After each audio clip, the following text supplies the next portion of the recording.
Hello, everybody, and welcome back to our first video since the trade or the draft. I mean, for me, it's only been like a day. I mean, because I stopped recording at like 2 o'clock last night, and now it's almost 4. Technically, the same day. I got some sleep. I got some sleep, and it's been a while. We signed some people. We did the draft. We're gonna be playing, like I said last night, my favorite real life team, the Boston Red Sox. But I noticed some. I not really noticed, I should say. Or I guess I did notice. I noticed we haven't done any. We haven't done a review of how the players are doing during the year, and I don't think we've looked at our teams like just like individual standings and team statistics. So we're gonna do that. We're gonna start with league leaders. You know, see our guys. And what's this at number 3? We have Burger McDonald, third in the third in average for the AL so far during the year. Alice Bowles and Veronica are tied with can't tie in batting average for some reason. They're 6 and 7, but they're in the top 10 in the AL with both the 301 average. I forgot if we had anybody else, so we're gonna just scroll down and look real quick. And we don't, but we got 3 people in the top 50. More specifically, 3 people in the top 10 in the AL. If we switch over to the American League, they would be in the top 10 there too. They would be in the top 10 there. Look at William Contreras. Like, bro is a demon. He was a real good this year too. So is Bobby Witt with a 348 average. All right. Anyway, hits. See again. Two in the top. This time, two in the top 3. It's Veronica Mars and Alice Bowles, and then followed by Burger McDonald. So it's a little swapped. We got Veronica Mars second in the American League, and she would be leading the National League if we were a National League team. I'm switching over. We're looking at that. And Alice Bowles would be number 2 if you swap her over. She would be tied with Ahmed Rosario for number 2. And Burger McDonald with 132, he'd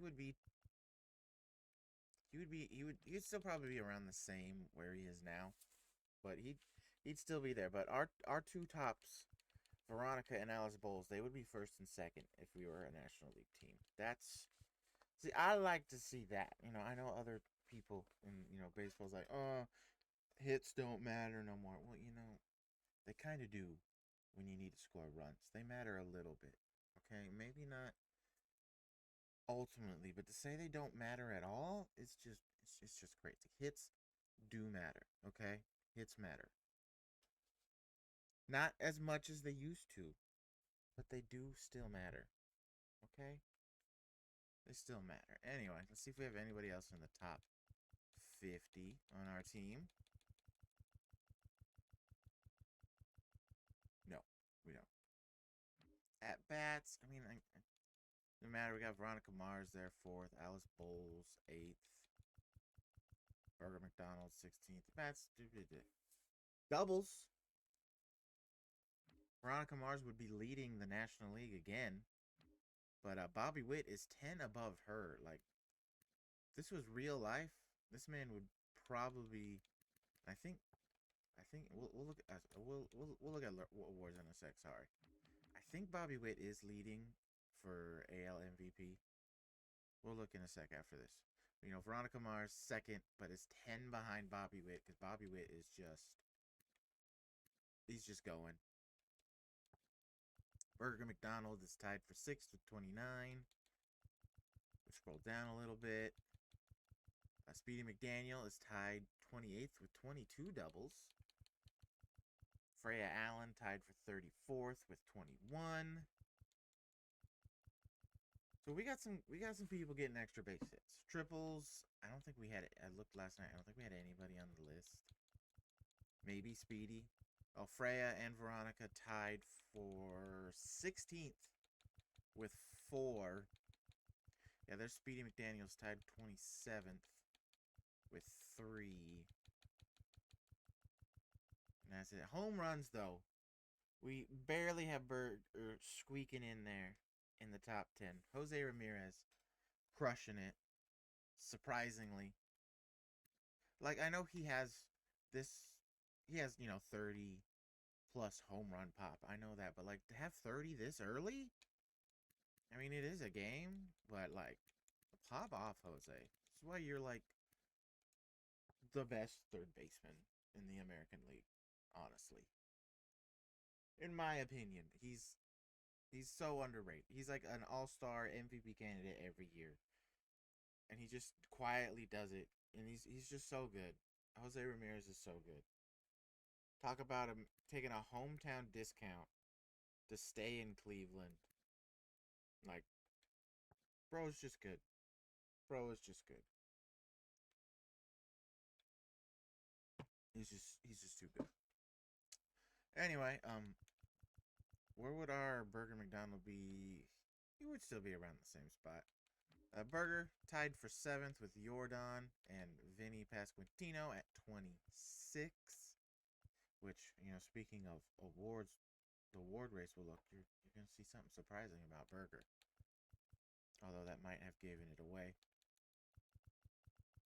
Next is Freya Allen. She's tied 22nd in the American League. 19 home runs.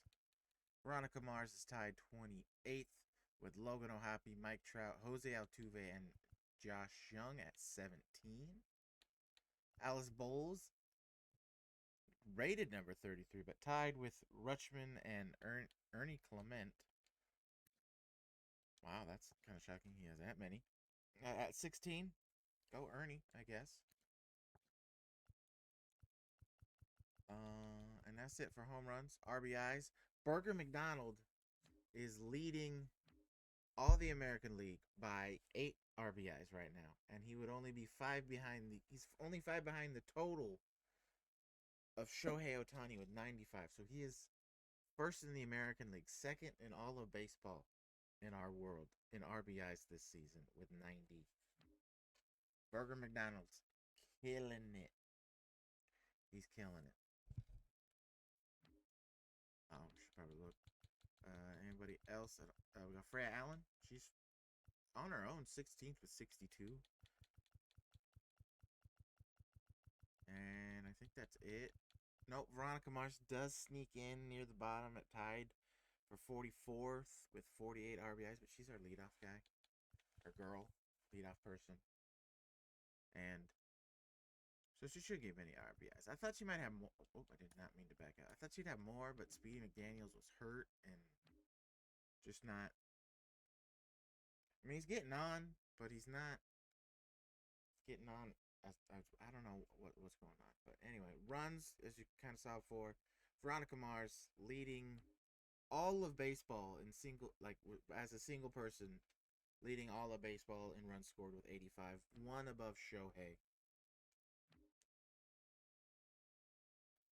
She's just a speed demon out there. Burger McDonald is 4th with 69 runs scored. Nice. Scroll down a little bit. We got Alice Bowles here at 19th, tied with Luis Rengifo at 57. Freya Allen tied down here at 37 with 50 runs scored with Marcus Stroman and Anthony Volpe. And that's it. Stolen bases. We see Veronica Mars 6th in the AL, tied with Volpe and Victor Robles at 21. Jose Caballero leading the way. I think Veronica was the only one on here. No, Speedy McDaniel 18th with Royce Lewis and Joe Vaughn, of all people, having 13 stolen bases. Are you kidding me? How are you doing since going to Cleveland? You have kind of fallen off a little bit. Like, ugh.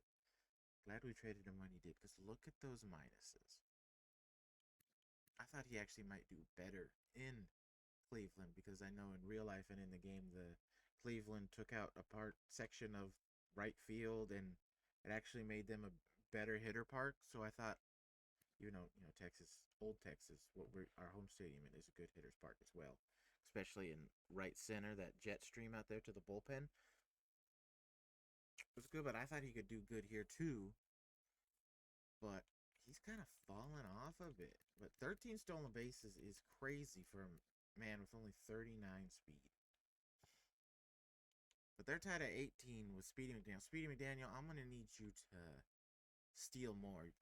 You can't be tied with Jovan. You are one of our fastest players. You gotta pick it up, man.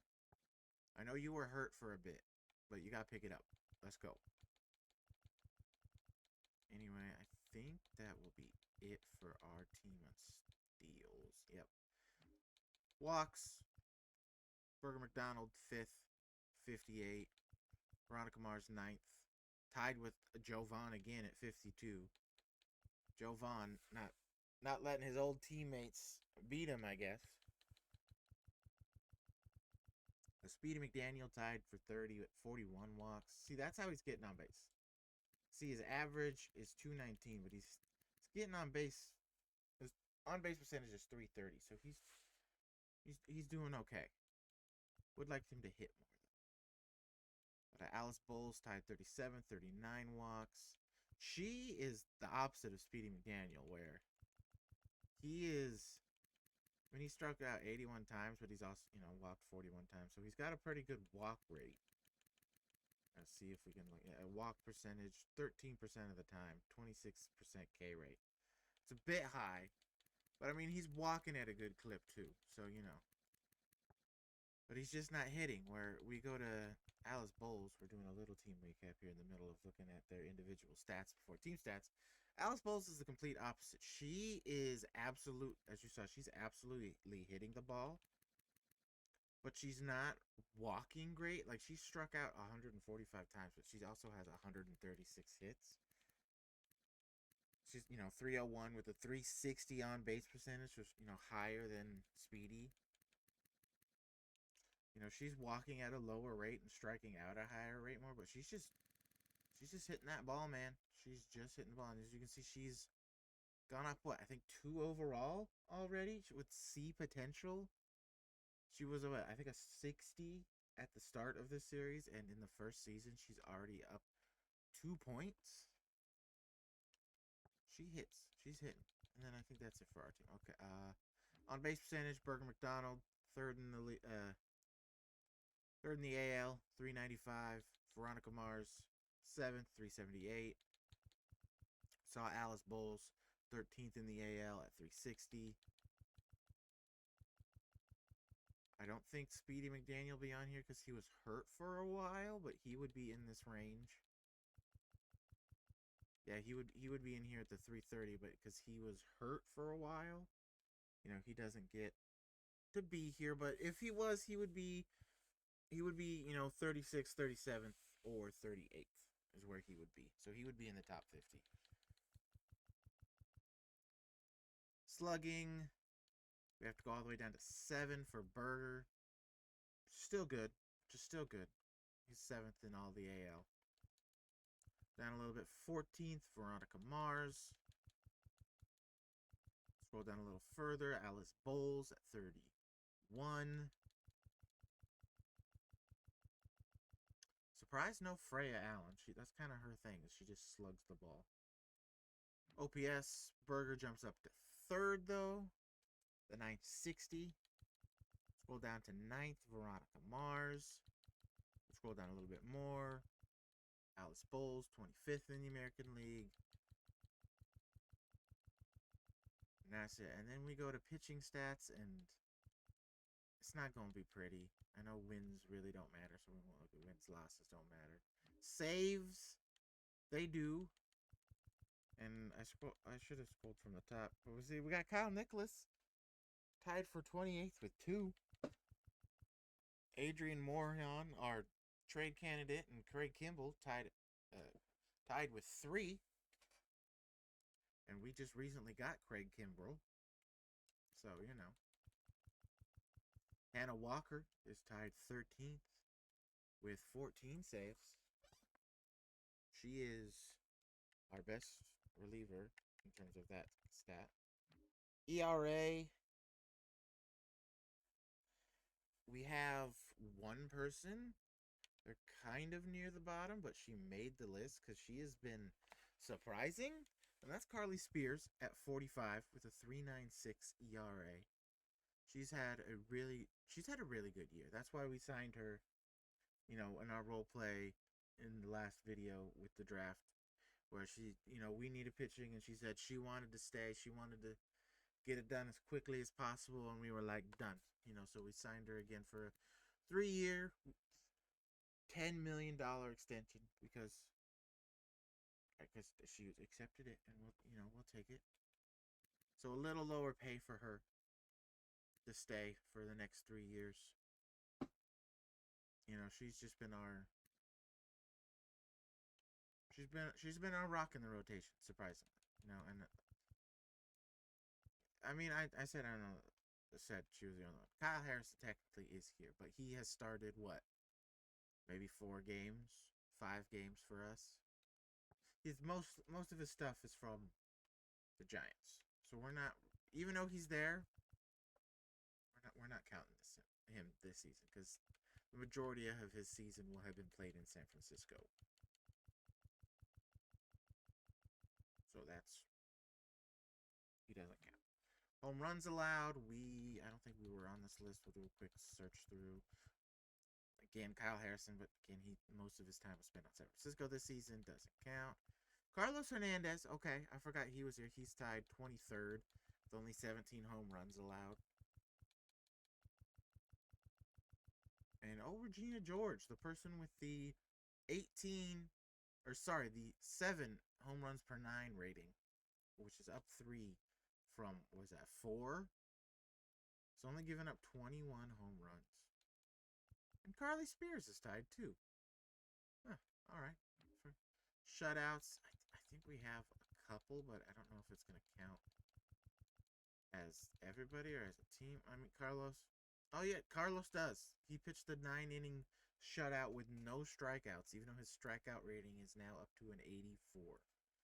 He didn't strike out a single batter in that Washington Nationals game. I forgot about that. This is a weird game. Strikeouts, Regina George leading the way. I think Carlos Hernandez he's 10th with 129. Regina with 157. I think that's it for us. Yeah, that's it for us. Complete games, we're not there. Innings pitched. I think, again, Kyle Harrison will be here, but again, most of them from the San Francisco Giants. Carly Spears is 30th. And Harrison isn't even here. So it's just Carly Spears. Go Carly. Like I said, she has been our surprising best pitcher. I thought it might have been Carlos, especially after Darrell Ramsey, because I knew Darrell Ramsey was going to be good, but I knew from the start he was going to be one of our better trade pieces. So I knew he was going to be good, even though with the D potential. I thought Carlos would definitely be the second best.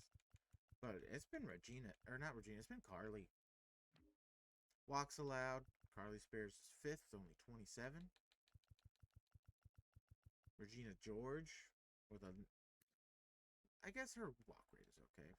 Only 33 walks. Kyle Harrison, again, most of it was with the San Francisco, though.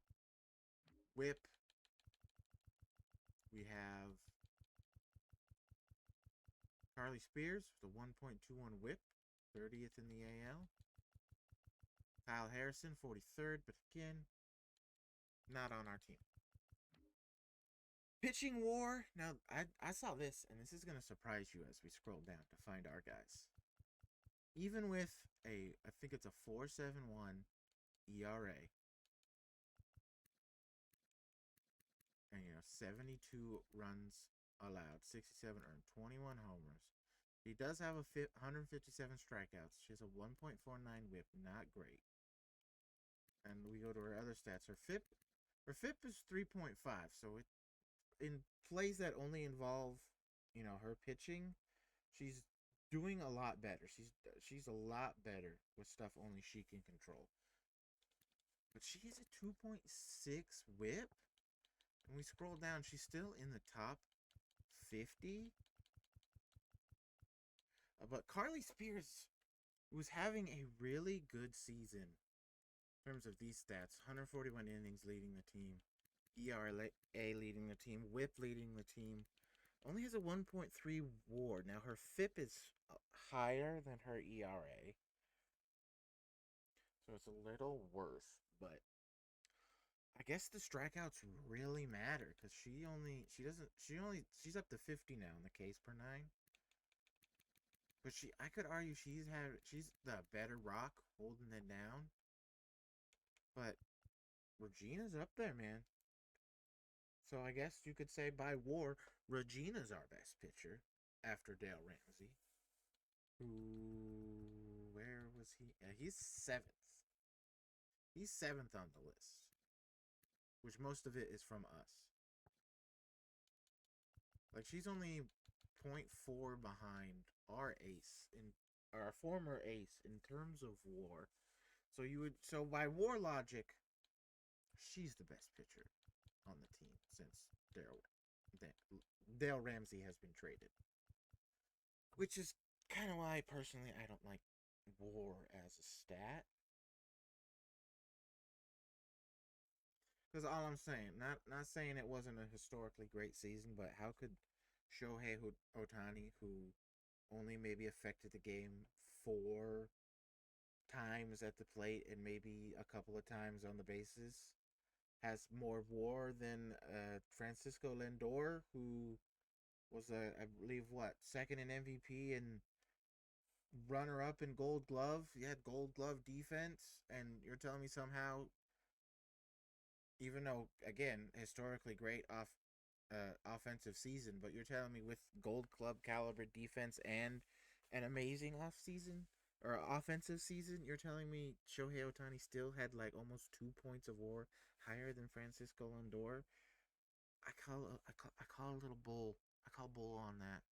Again, not discrediting Ohtani in any way. It was an amazing season.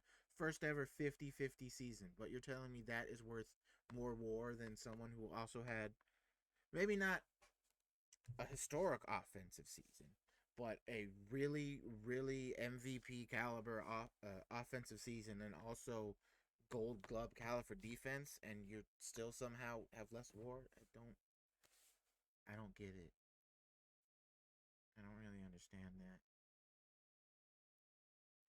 that. Anyway, batting WAR, Veronica Mars is third, 6.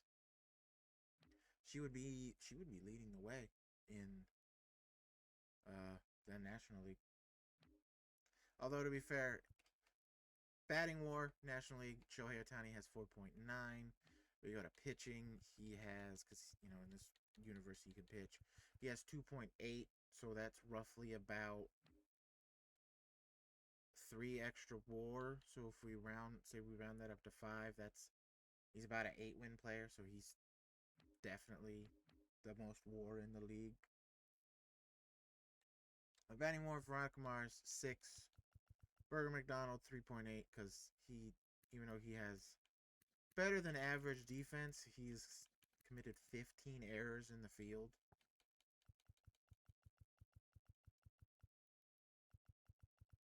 And then that's, I think, it for us on it for us on the batting WAR. We're 24 minutes into this, so we'll do quick team rankings for team statistics. You're gonna notice a trend. Batting average, we are 7th in all of baseball with a 257 average. At bats, don't really care. Runs, we are 4th in all of baseball, and we are 2nd in the American League, only behind the Orioles. Hits, we fall down a little bit to 11th in all of baseball, but still pretty good. Doubles, we are 3rd. Triples, this is where we kind of go down the list a little bit. We are tied 19th with the Red Sox at 23.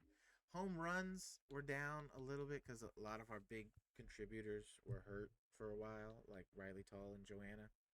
But we're still 11th in the league. Runs batted in, we are 4th, and again, 2nd in American League. 4th in all of baseball, only behind Baltimore in the American League. Stolen bases, we are 10th at 99. Top 10. Caught stealing, we are 1st. We have been caught stealing the least amount.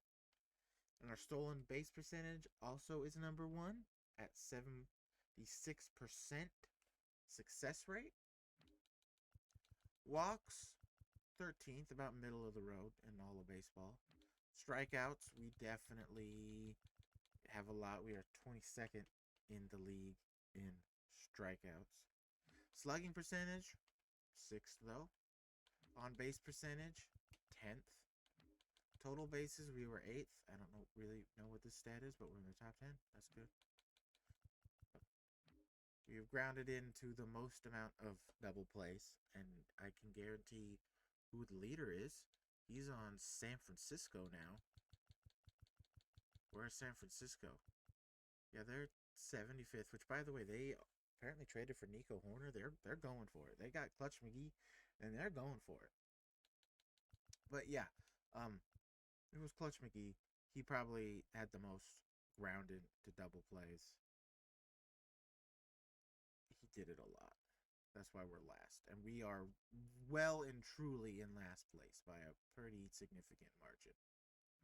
Assists, we were pretty low too because of freaking Berger. In fact, we were last in assists. Putouts, last. Errors, tied 23rd again. Berger McDonald. Fielding percentage, 25th. Now, here comes the bad part. ERA, worst in all of baseball. Saves, tied 25th with only 25 saves. Blown saves, 23rd. Hits allowed, last place. Runs allowed, 29th. Earned runs, 29th. Home runs allowed, 25th. Walks allowed, 28th. Strikeouts, we're 9th in strikeouts. We got some good strikeout stuff. Win percentage, 45%. As you can see, our offense and pitching are completely different stats. But we have got pitching. You saw the draft, we got it. And that was our intro. It was a bit of a long one. So I'm gonna jump into the game now. I'm gonna watch. I don't know what I'm gonna listen to / watch, but I'm gonna watch something. So I will see you at the end of the game to figure out who we play in Tampa Bay. Who's pitching in Tampa Bay? I think it's gonna be Regina off the start because we were thinking about seeing Regina here, but it's been a while since we've seen Carlos. And I think we're going to do Regina. And then, we sim to here. Okay? Okay. See you after the game. Hello, everybody, and welcome to today's game. We got a good one for you. We got our Austin Roosters going against the Boston Red Sox here in Fenway. Complete opposite tales of the season. 52-63 for the Roosters. Red Sox with a winning record. I couldn't get there in time. I know they had 68 wins. See there, Luis Garcia on the mound for him today. 3.16 ERA, a 1.25 whip. 6-6 record for him. Starting off our game, of course, the ever-talented and amazing Veronica Mars. She takes that for a ball. See there, they are 68-47. Holds first wild card seed. I know they're also really close in the division lead with, I believe, Baltimore, who we will be seeing later on in the season. So Veronica takes that slider and fouls it off at 104.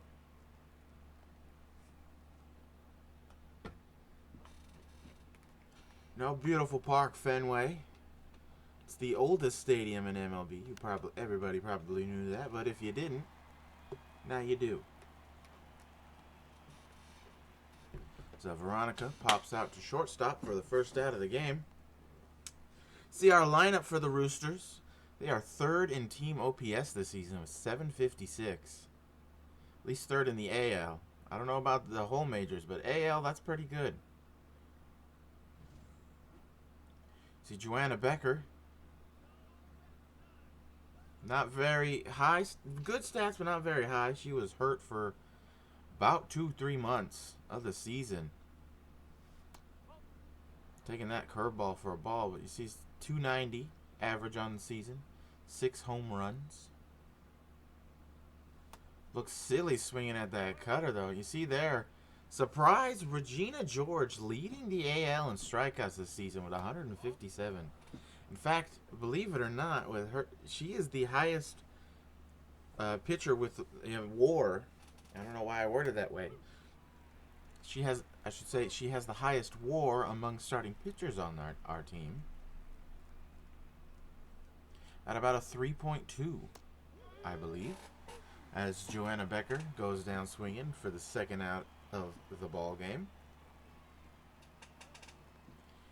I'll bring up Riley Tall, our third baseman. Swings at that cutter for a strike. She also was hurt around the same time Becker was. 237 average, 736 OPS, 9 homers, 32 RBIs. You know, which could have... okay, we are only in the first inning, and I don't even need a second guess. That is, check mark, please. We will take the ball, but that is absolutely a strike, and we have another umpire on the list who I'm going to pay for LASIK surgery after the end of the season. Because that one was bad. We will take the ball. That was bad. Riley Tall now down 1-2. Fouls off another cutter, keeping the at-bat alive. You know, we talk about Joanna Becker and Riley Tall's injury, and we will after the break, as Riley Tall strikes out for the third out of the inning. Nothing happening to start the game for the Roosters. We go to the bottom half. See the hometown Red Sox coming up.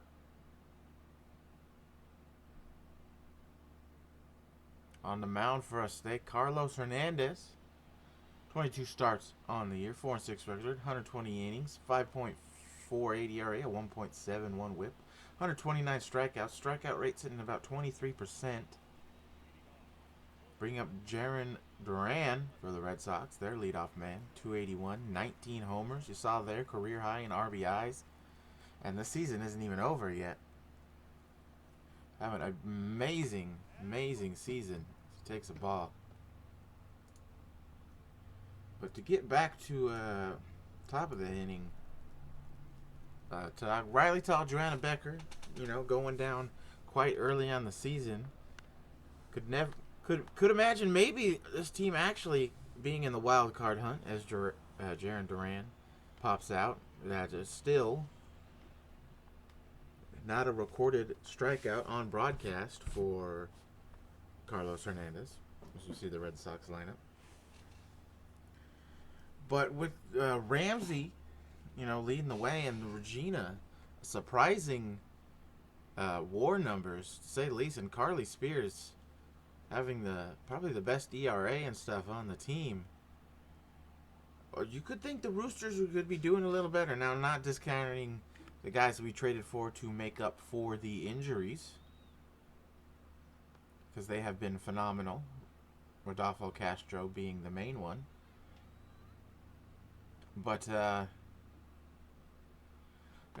we could be potentially maybe looking at a better season so far. But also maybe we could be in the same spot, you know? Baseball's weird like that. We can only ever speculate.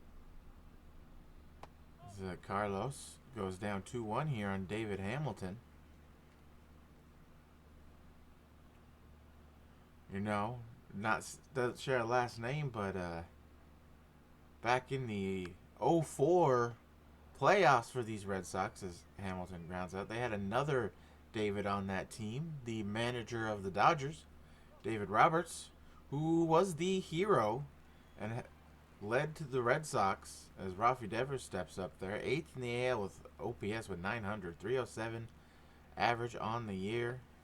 Just another great offensive year for him. But David Roberts, manager of the manager of the Dodgers 04 Red Sox, was the hero that led them to the comeback down 3-0 against the Yankees, and then they went on to win that year's World Series.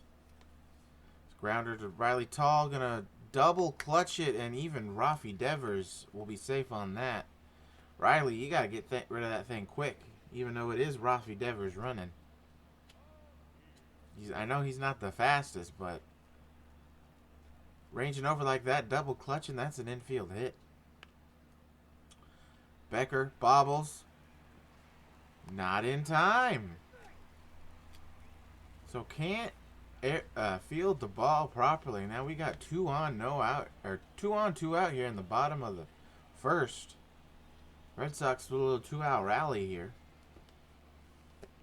Well, yeah, I just thought I would share, I saw the name David Hamilton, and I thought I'd just share some history with you folks. If you know baseball, you probably know that story, but if you don't, again, now you do. Now, Masataka Yoshida, this is his 2nd year in the majors. Or his first, I forget. I don't remember. Oh, well, he's in the big... No, it is his 2nd year. No. Yes. I don't know, but he pops out to Veronica Mars to end the inning. Little 2-out rally, but nothing happening. We go to the top of the 2nd. Middle of the order coming up.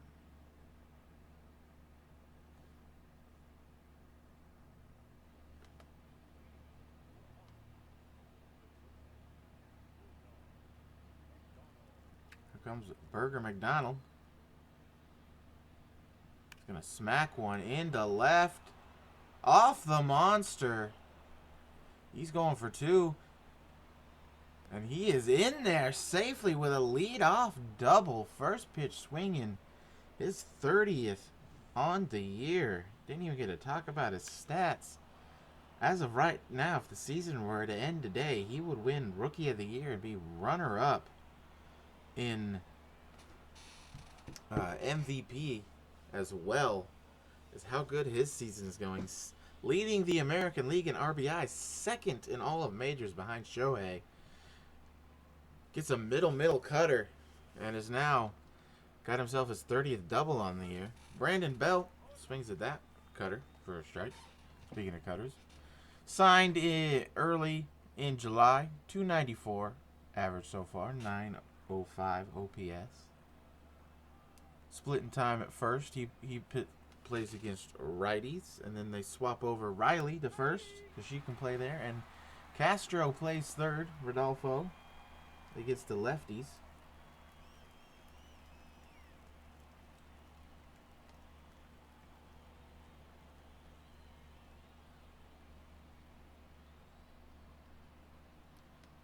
He's down 0-2 though. He's going to foul off that curveball though.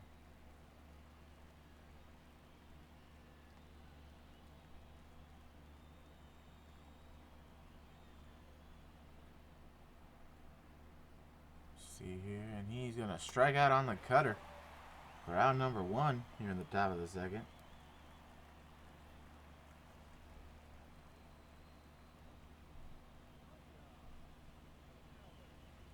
See there, the pitch, cut, 4-seam, 12-6 cut for the out. 1 away. Bring up Freya Allen, right fielder. See down there, only hitting 190 on the year. But when we can see more of her stats as she swings over the top of that cutter. See there, 642 OPS.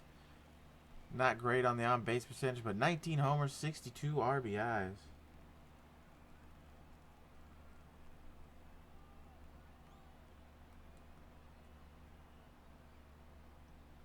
Looks at that cutter. That was called a ball earlier, so yeah. Umpire needs LASIK.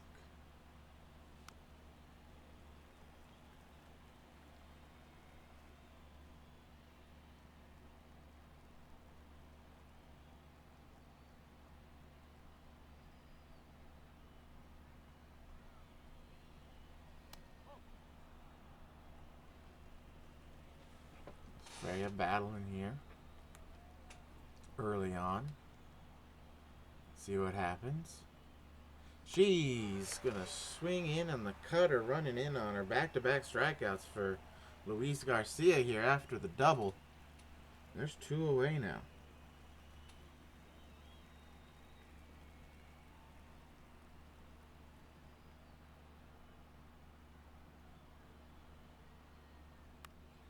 And Tyler Soderstrom hits a long strike for strike one. You see there, 251 on the year, 677 OPS, 5 homers, 26 doubles. He is the opposite of Freya Allen, where Freya Allen, low PS is, or on base is low, and her slugging is a bit higher.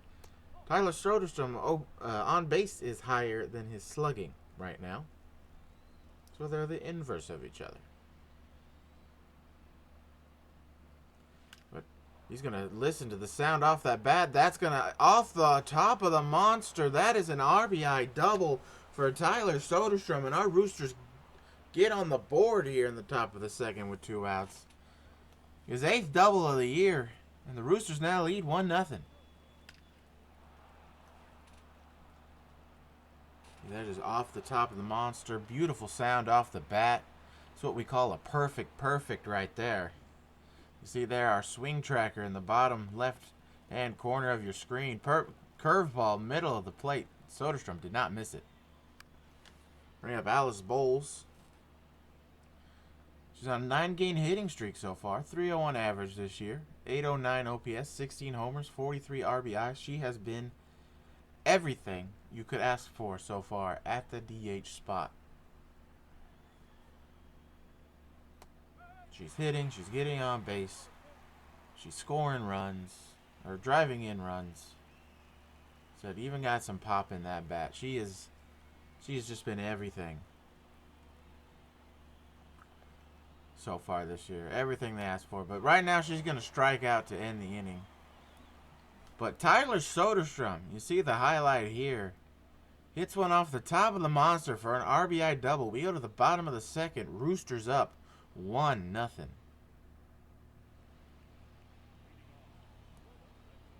I'll bring up Tristan Casas for the Red Sox. See his numbers there. 259 average, 844 OPS, 21 homers, 61 RBIs on the year so far.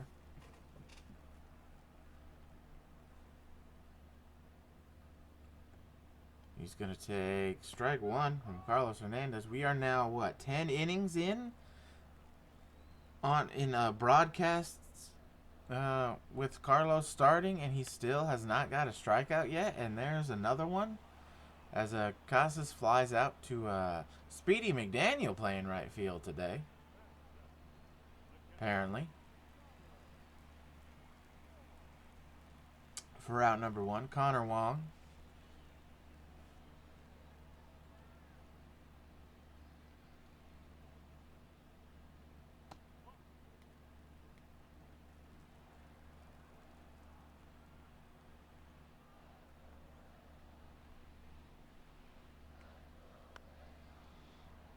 As he fouls out.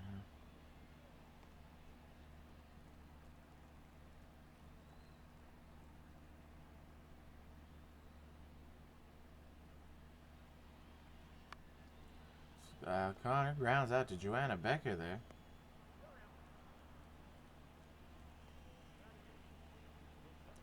For out number 2. Bring up Willie Abreu. Got 12 stolen bases on the year. 792 OPS, 253 average.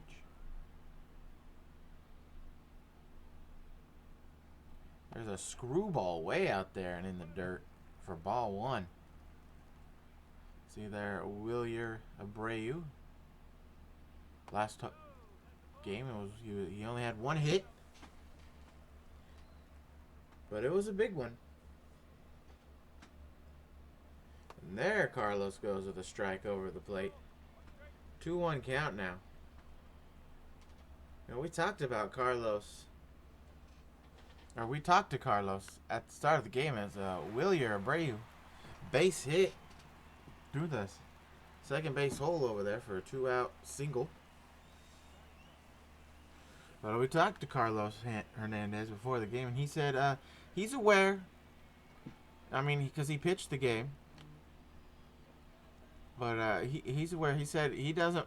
He likes striking out people, but he says that if he can get the job done and the team can win, and he doesn't strike out a single person, he'll throw as many strikeoutless innings as possible for this team to win. And right now, he is working on going 11 innings perhaps without a strikeout. So he finally gets a ball over there again. Another 2-1 count for him.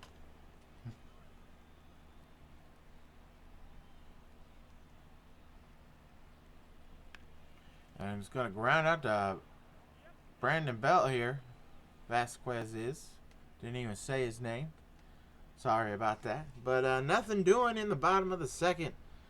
We go to the top of the third. Top of the order coming up. Comes Speedy McDaniel. You see there? 219 average on the year, but a pretty good on base and a pretty decent slugging for a pretty decent OPS. You see there, 13 stolen bases on the year for him. Second on the team behind Veronica. As Speedy's going to smack one into center field, but Duran is going to get there in time. Didn't have to move much for the out. Smacked it hard, too. But that's the way baseball goes sometimes. I'll bring up Veronica Mars. She's 0 for 1 today. That curveball, big, loopy, slow, out in front. Strike one. You see there, the top leaders in home runs. Shohei Ohtani, 7 ahead of the next two closest in Jose Ramirez and Ozuna. As Veronica grounds out to second base for the second out.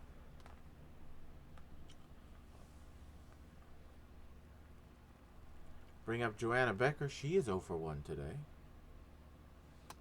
Look at that cutter in the dirt. Thought about swinging, but she held back. Ball 1. Another cutter. Ball 2. Man, I know that's his main pitch, but Luis Garcia has thrown a lot of cutters today. And there's another one. 3 in a row, and that time Becker way out in front. It's getting a little giddy up, which I suppose I get. You know, 2 balls in a row, you got to throw something close to or in the zone. And there's another cutter. 4 in a row, but this one will get Joanna to ground out. So nothing doing for the Roosters. You see there, top of the order for the Red Sox coming up in the bottom of the third. Roosters still up, though. 1-0.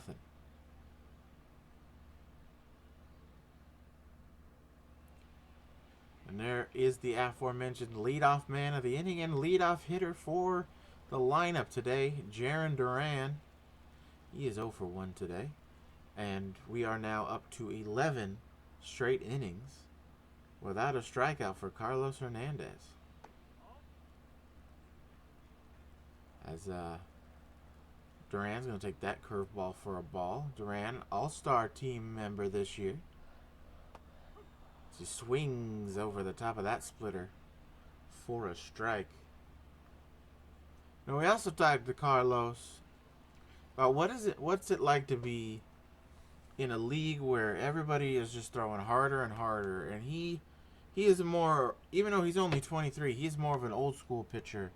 He throws slower but with more control and movement. And he said, you know, it's fun. You know, it gets he said he gets the hitters off on timing because, you know, they're so used to 95 and above now. And when your fastball, maybe, which is a sinker, as he gets his first ever strikeout on broadcast.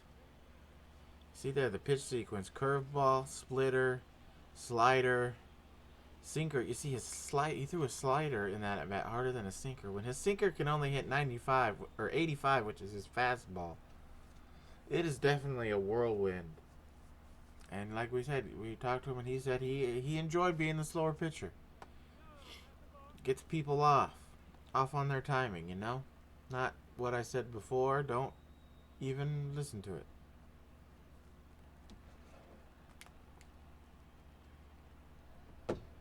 But, yeah, we just saw, after 11 innings of work on broadcast, as David Hamilton lines out to McDonald there, we finally see Carlos's first strikeout on broadcast. Took 11 innings pitched for him to do it, but he did it. I'll bring up Rafael Devers now. He is 1 for 1 today with an infield hit. And he's gonna get it past the shift. He's hit 2 balls. Oppo kind of against the shift, and you think, oh, maybe you shouldn't shift.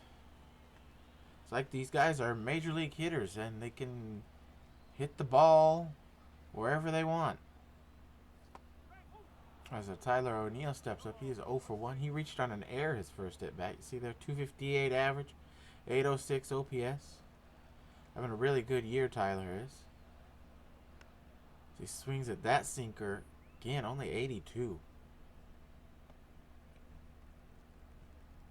See what goes on here. The slider does not offer. It's a ball.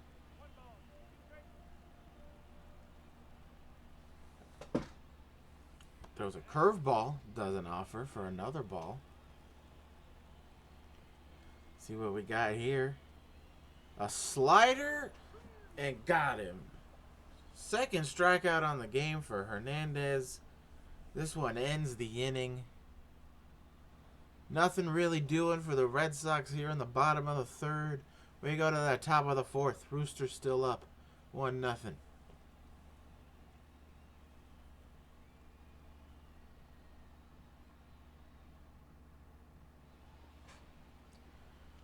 That'll bring in Riley Tall now here. Lead off the inning. 0 for 1 today. Looks at the circle change for a ball. See, last game, she was 0 for 4 with a strikeout. This time she's going to get a base hit. Through the middle up there. Lead off the inning. Just a simple base hit. And she's on. Here in the top of the fourth with no outs. Oh, there's Riley. We're going to see Riley steal. She's playing with Luis a little bit over there. Gets him to throw over. She's back in safely, though. I think we're going to see Riley Gear take off for second. And she does. Berger takes a ball up and away, and Riley is in there safe. A stolen base at second. Her 5th on the year. You know, those long legs. Get her going. Look at her moving. She's not the fastest on the team, but she is fast. She's got some speed, and she is in there safely at second. And now we got a runner on second, no out. With Berger McDonald up, who's 1 for 1 today. See, he thinks about that one, but doesn't swing. 2-0. You saw there. Really good average so far this year for Berger with runners in scoring position. But he is going to just miss that up cutter. Middle of the plate. Pops it straight up. Wong catches it for the out. 1 away.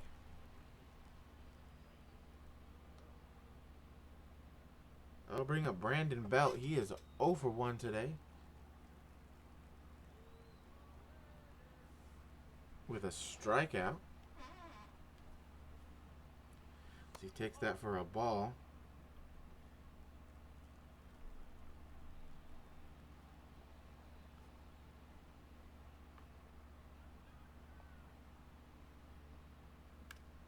He fouls that one off.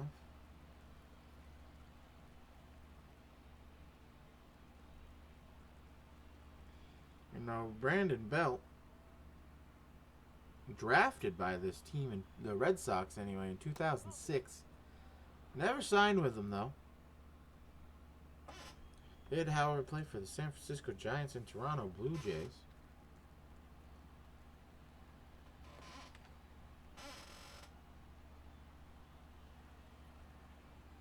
For a year, after spending his entire career, for the most part, in San Francisco. And now he's on the Roosters.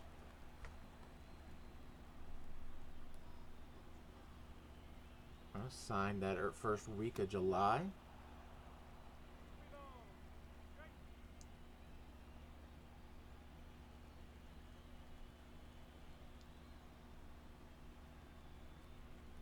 He's battled into a 3-2 count, and he has earned himself a walk. On base now, we got 2 on here with 1 out. Freya Allen up to plate. She's 0 for 1 today with a strikeout, but she could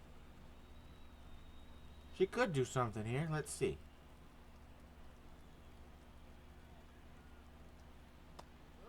A swing just under that cutter for a strike. See, they're not super great average-wise with runners in scoring position.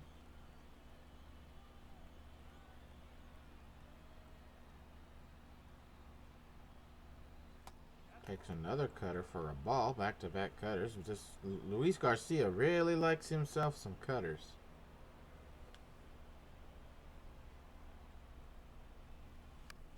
And that's a third one, and that's one you don't want to miss.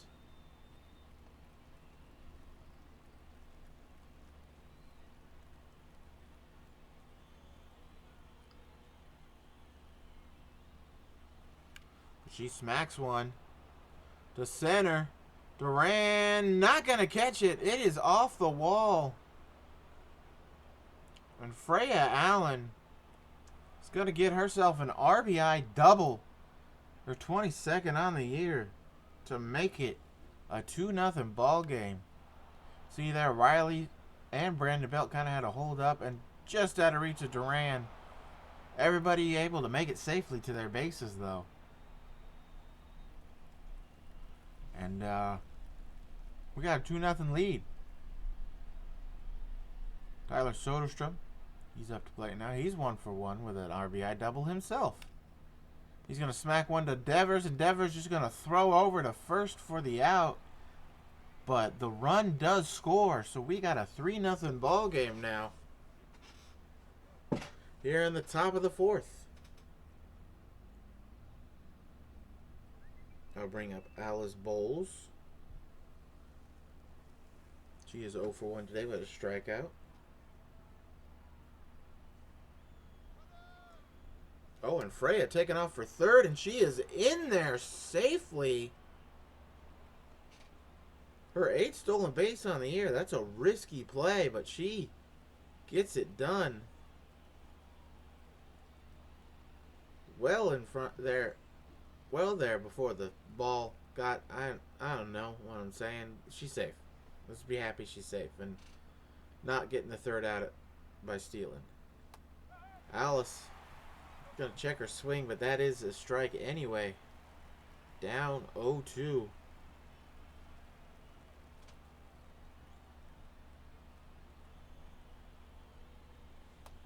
She's gonna strike out swinging. But the Roosters score 2 here in the top of the 4th. They're now up 3-0 as we go to the bottom half.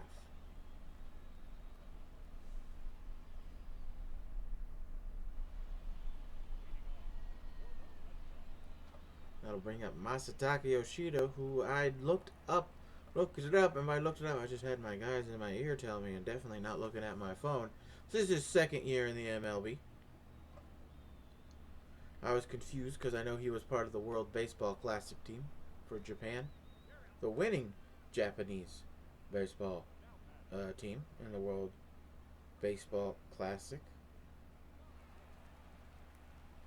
Which he was only one of 3 major leaguers to play on that Japanese team for the World Baseball Classic. You know, I always hear these sports analysts and broadcasters, they say the NPB, which is the Japanese Baseball League, their pro league, they always compare that league to even their best players to be AAA talent.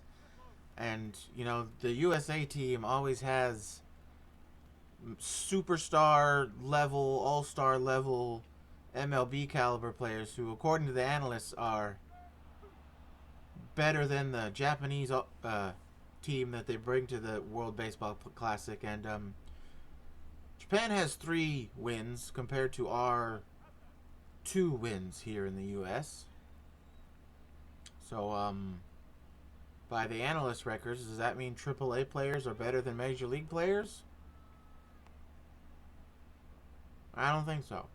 I think those analysts are dumb. As we are already 2 outs here in the bottom of the 4th. So I'm just saying, I think them saying Japanese pro players and their pro league is equivalent to AAA when the majority of those Japanese teams are made up of Japanese all-stars, and they've won more times than the United States' all-star team, basically. Just some food for thought. So Connor Wong's going to get a base hit here with 2 outs. Man, the Red Sox getting a lot of 2 outs hits today so far.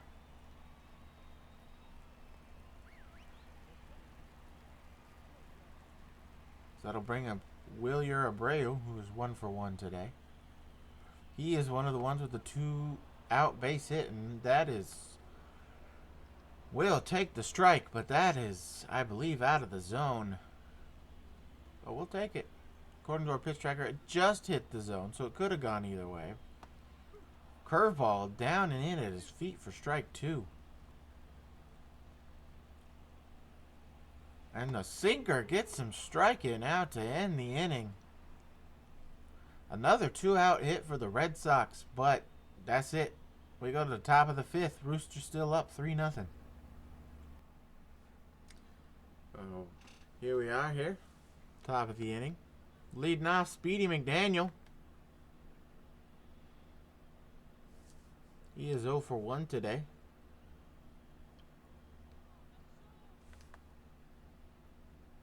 So he swings over the top of that cutter for a strike. Again, a lot of cutters.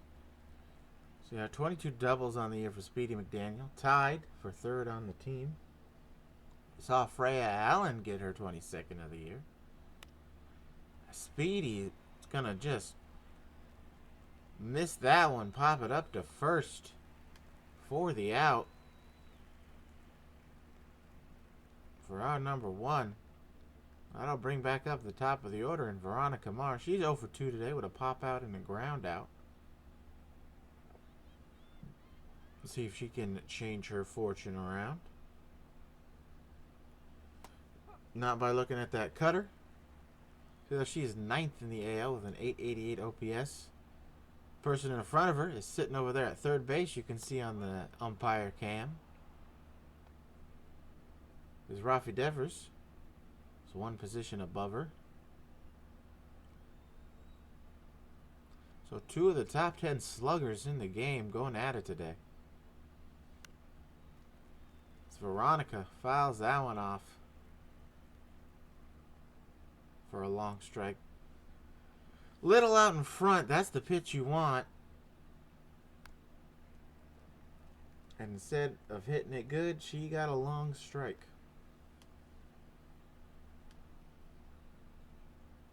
He's battling though. Keeping the at-bat alive with a couple of foul balls here.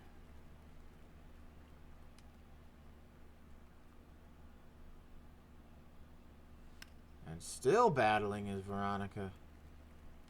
She is mad. She wants that curveball again, I think. She's trying her best to get it.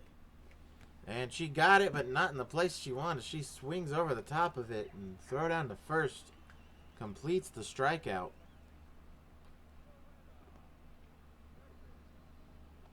For out number 2. That'll bring up Joanna Becker. She is 0 for 2 today. With a strikeout in the 1st. I believe. Takes that for a ball.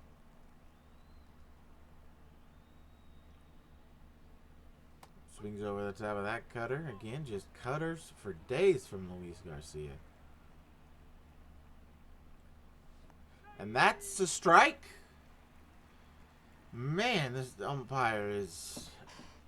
had some bad calls today. We've had some calls go in our favor and some not go in our favor. And that's one that does not go in our favor. She looks at that curveball, though. Battles it to a 2-2 count. Another curveball not swinging. She's up. She's battled back, though, after that bad call. It's 3-2. See what happens here on the full count. And strikeout. That'll do it in the 5th. So nothing happening here in the top of the 5th. We go to the bottom half. Roosters still up 3-0.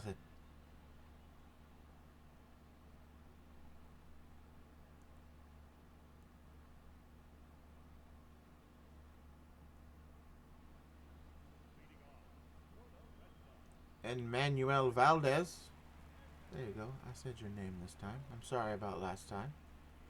He's 0 for 1 today. Last time up, grounded out to Brandon Belt to end the inning. And he's going to start this one off with a loud, long strike 1.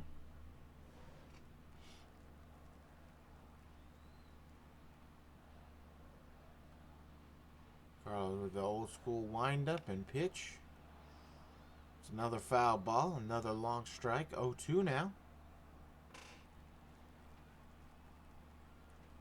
See where Carlos goes here. Looks like he's going to try to throw a screwball.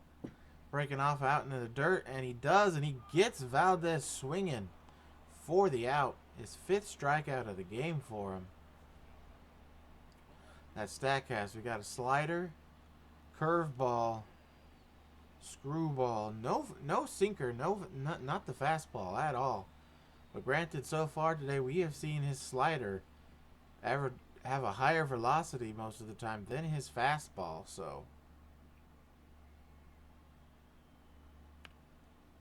McDonald can't get there. Base hit for Jarren Duran. So, hit that's not with 2 outs. It's one of the few times tonight for the Red Sox. Actually, I think it might be the first time for the Red Sox. As David Hamilton steps up, who is 0 for 2 today.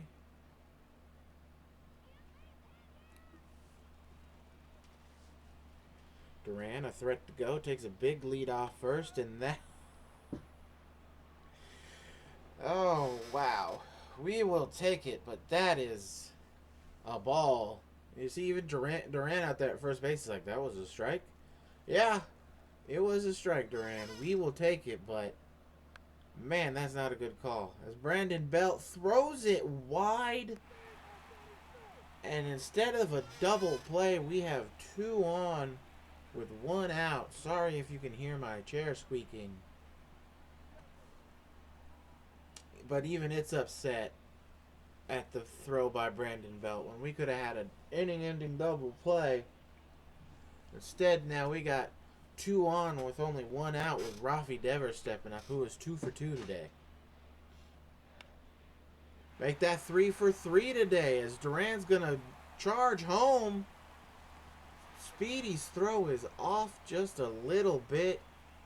And just like that, Red Sox are on the board thanks to the error by Brandon Belt. So we got 1 out, 2 on. And yeah, I would take your time a little, Tyler, too. That we will take the strike, but that is not anywhere near the zone. As we will see Tyler O'Neill get his get back, though. As he pops one up to center, and the run will score, making it a 3-2 ball game. So now, because of the error, the 2 runners that were on because of the error have scored.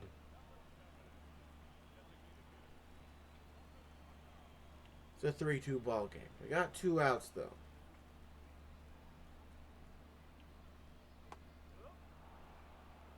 As Yoshida swings way over the top and way in front of that sinker for a strike. No, you can honestly say that there are parallels as the runner goes. Soderstrom down to second, throws him out. Devers tried to get cheeky and gets thrown out because of it. That'll end the inning, but Red Sox strike back. It's a 3-2 ball game as we head to the top of the sixth. Middle of the order coming up.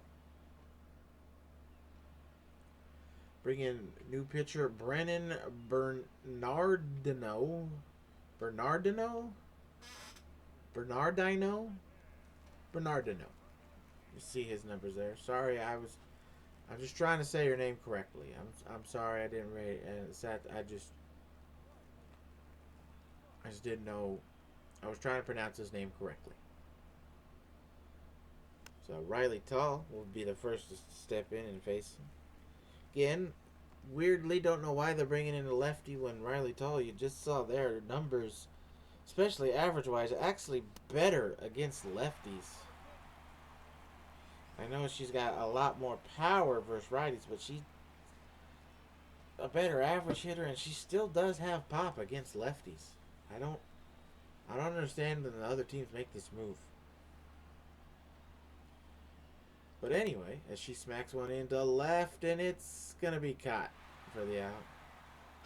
As I was going to say in the bottom half, we kind of have two older school pitchers going at it. Now, while, of course, Luis can throw into the low to mid-90s with his four-seam, his main fastball is his cutter, and it only gets up to about 87, 88 miles an hour. So a little faster than our Carlos Hernandez's sinker.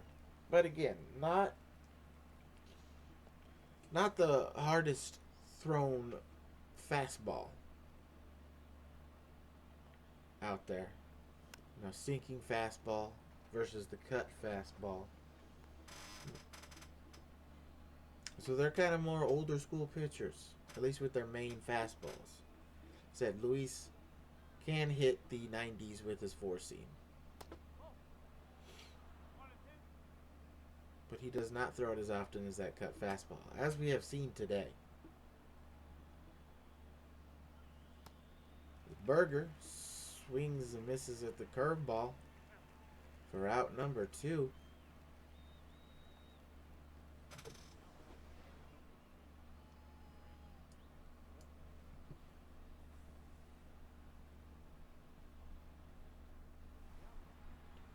And they will bring in pitch hitter Rodolfo Castro.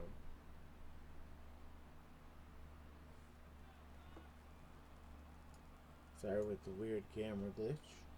He'll pitch in for Brandon Belt. Will be taking over at third for Brandon Belt because they will move Riley Tall over to first.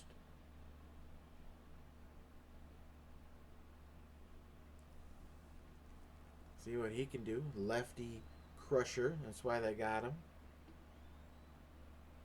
Because of the injuries, and they just wanted someone who they knew could hit lefties. And right now he's going to fly out to center for the third out.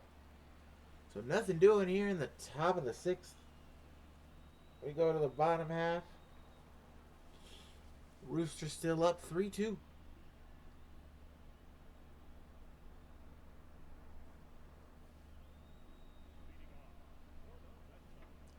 Bring up Masataka Yoshida. He is 0 for 2 today. Carlos still out there on the mound working. Just saying. We're still winning right now, and I'm surprised that's not a strike. But we are winning right now. But last broadcast we saw him pitch. Threw no strikeouts. Threw a shutout. This game, he's got 5 strikeouts. He's given up 2 runs. Coincidence? Maybe. But then again, this Red Sox team is a lot better than... As Veronica takes a tumble, and Yoshida's going to get in there with a double. Or you could say that this Red Sox team right now is definitely a better team than the Nationals. But the Nationals are young, just like our team.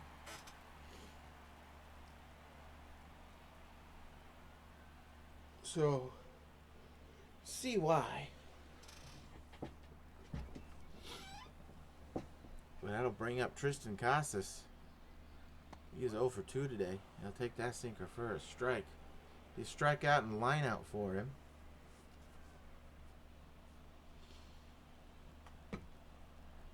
takes the first pitch for a strike. It's quickly down 0-2 here is Triston Casas.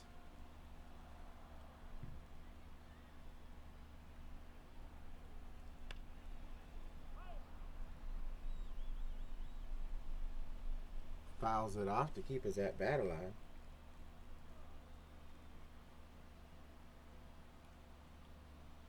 Screwball way out and in the dirt, not even offering at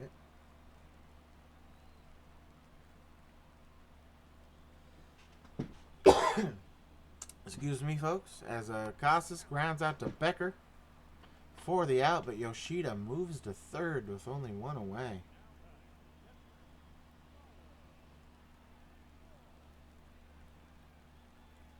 Bring up Connor Wong, who's 1 for 2 today with a base hit.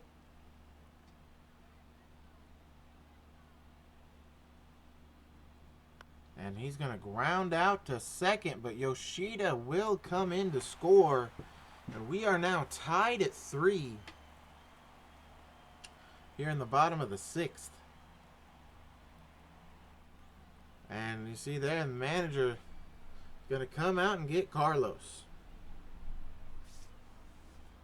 Well, Carlos, maybe you shouldn't have struck people out and kept the inning streak alive. I'm just kidding. He has a great start today. 3 runs.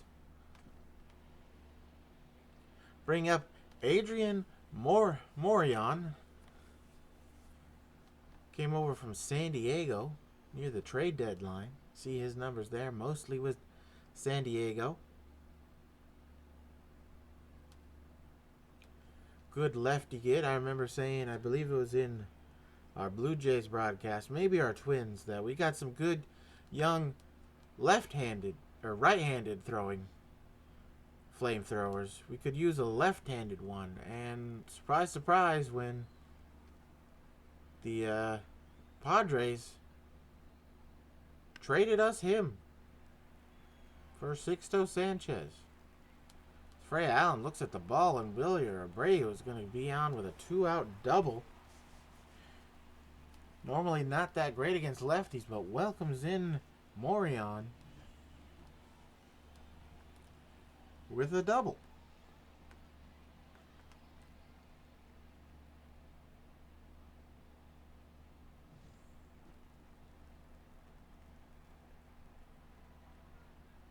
Bring up Emmanuel Valdez.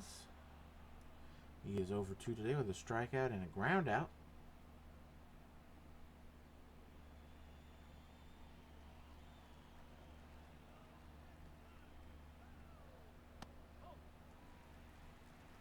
Takes out for a ball.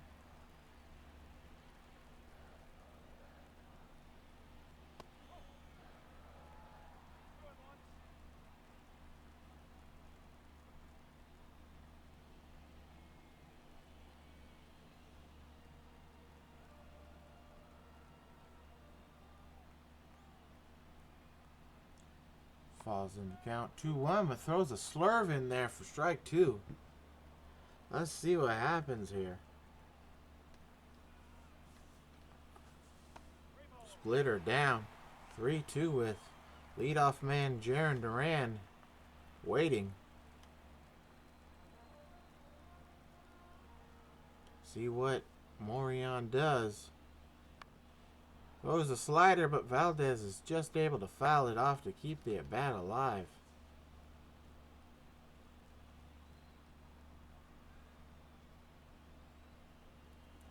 And he's going to ground it to Tall. Tall's going to bobble it, but recover nicely to end the inning. So after a double by Yoshida, he comes around and scores. We are now tied up 3-3 as we go to the top of the 7th. Bottom of the order coming up. They will bring in right-handed pitcher Justin Slayton. See there, 51 games, 2.18 ERA, 14% strikeout rate, so not that high. You see Freya Allen, who's 1 for 2 last time up, RBI double.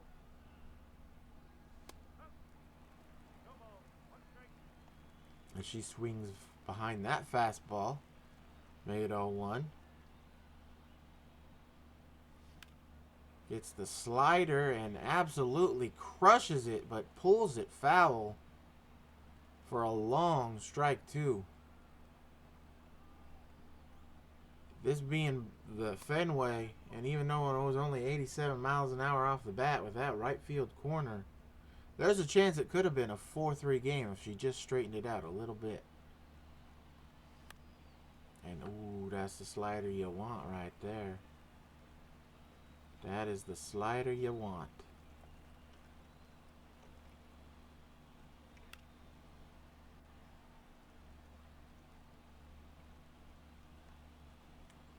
She is battling up there, though.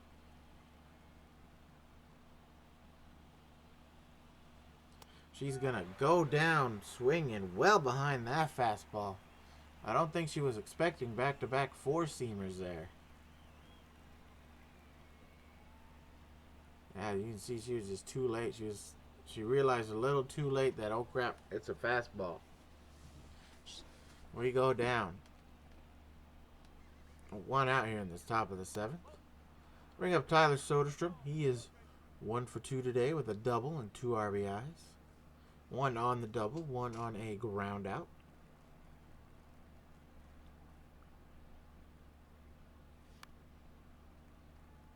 He fouls off the four seam. He has been the majority of our offense today, with 2 of the 3 runs driven in by him. But he's down quickly. 1-2 here. Now he sees a couple of 2-seamers. Fights one off. Doesn't swing at the other. Make it a 2-2 count. See there, a couple of our division rivals, Texas and Oakland, winning down there on the ticker. Cause that's a fastball you don't want to foul off right there, Tyler. And he knows it, but he takes that. He's worked himself a 3-2 count. Giving Slayton a bit of work, and he's going to walk. Tyler is. Which will bring up Alice Bowles, who is 0 for 2 today. 2 strikeouts. Could be potentially her last at bat.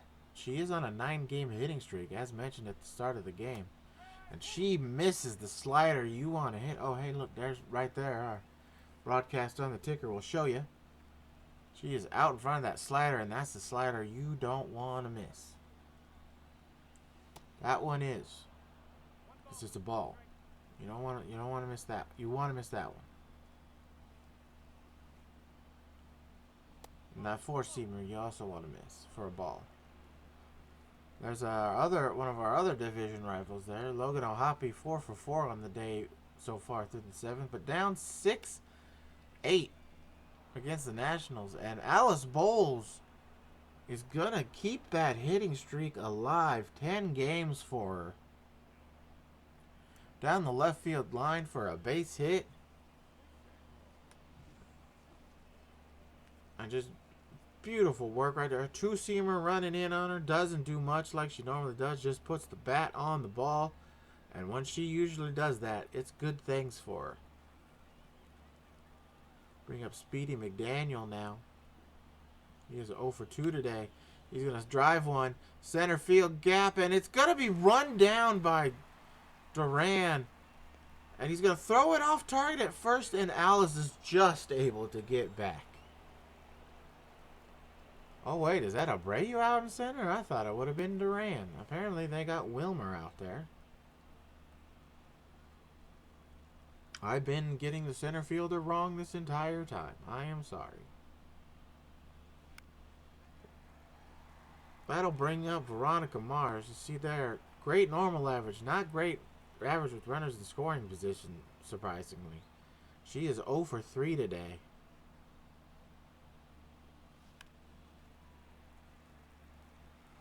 It's not been a good day for her in Boston.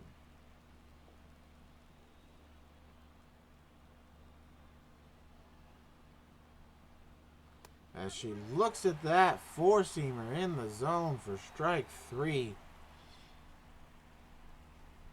So we get a little lucky on some plays here in the top of the seventh. But nothing happening. We go to the bottom half. Everybody, it's stretch time here in Boston. Game's tied 3-3.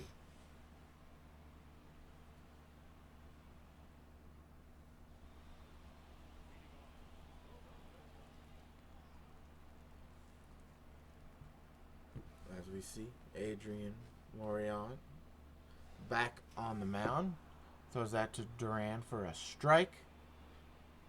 Back from the seventh inning stretch here in Boston. If you do not know, they sing "Take Me Out to the Ball Game," but they also do "Sweet Caroline" here for the most part in Boston. That's more of their tradition.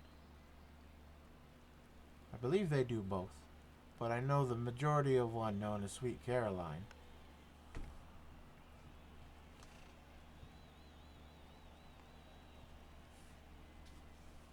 If you did not know. As Morejon gets the strikeout on Duran. Let's look at that slider. 9 inches of break. 2,400 RPMs. Just look at that ball moving, breaking down, going away, and just Duran way over the top. And a little out in front for the first out. Bring up David Hamilton. He is 0 for 3 today.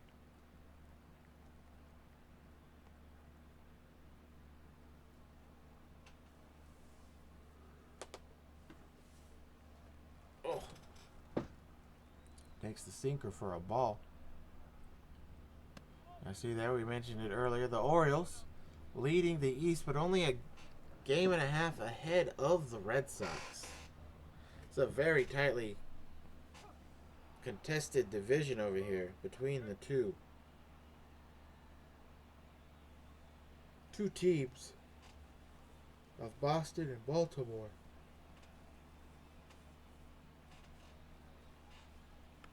As Hamilton swings at that slurve, make it a 2-2 count. See what happens here. Looks like he's going to try to get him to chase the slider out and away. And he doesn't. 3-2 now is the count.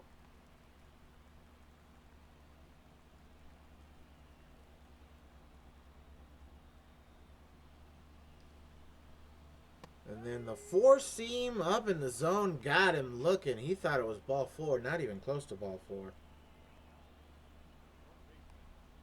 Well, we got 2 away here in the bottom of the 7th.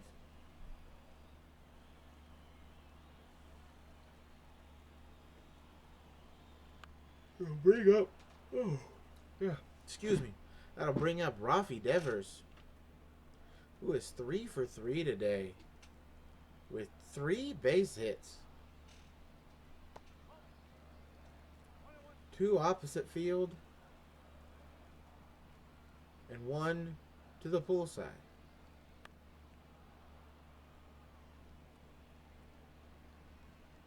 But you see there, they are still in the shift.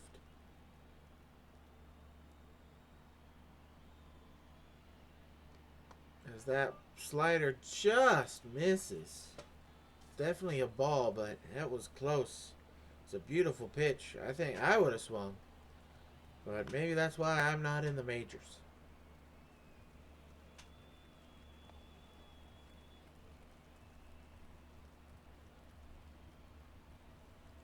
Devers fouls that one off, keeping the at-bat alive. Good ground ball to second. Becker over to first in time for the out. Nothing doing in the bottom of the 2nd for the Red Sox. Middle of the order coming up for the Roosters. We go to the top of the 8th, still tied 3-3.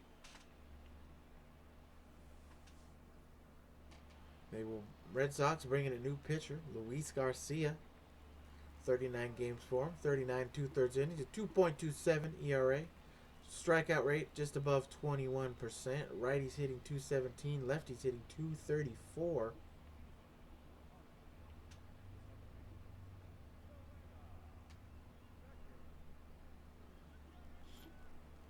Potentially the hardest thrower out of the Red Sox bullpen we've seen so far, and we will see today.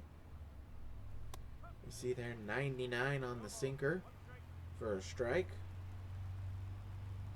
Becker leading off the inning, 0 for 3 today. And looks silly at that slider.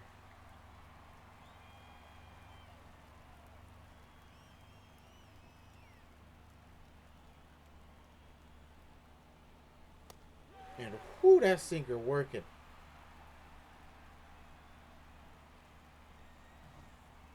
For the out. And I should say strikeout because that's what it was.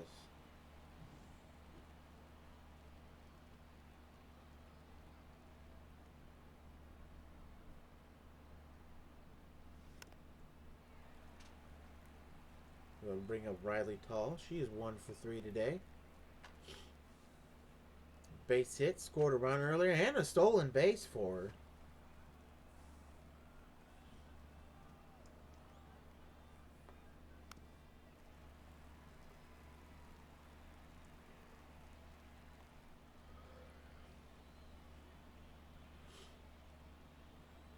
Fouls that one off.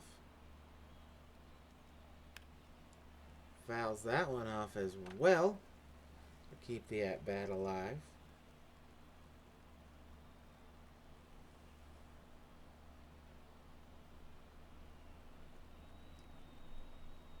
Taking a long time for Garcia to throw a pitch. He does, and it's a sinker in the dirt.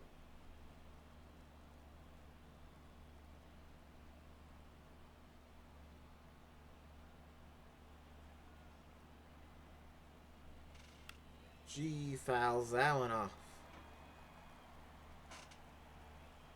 Keeping the at-bat alive and strong.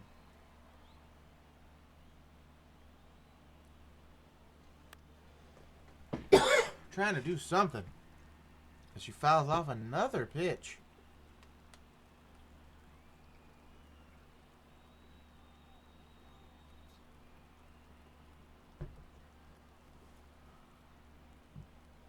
And whew, she is battling. Another foul ball. Sadly, maybe not one you want to foul off.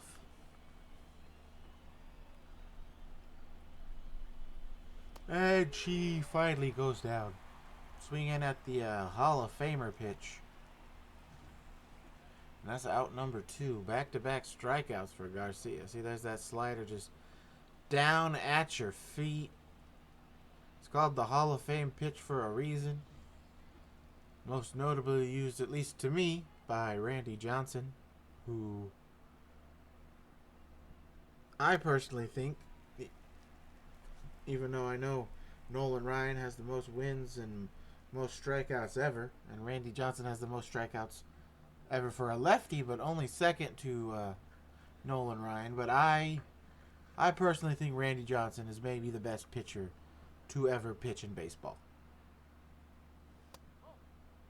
So Burger McDonald takes that for a ball. Because, I mean, you go Randy Johnson, who was good when he got to Seattle. He won a Cy Young. But then when he went to the Diamondbacks and won 4 straight Cy Youngs in a row in his mid to late 30s, still throwing gas, still striking out.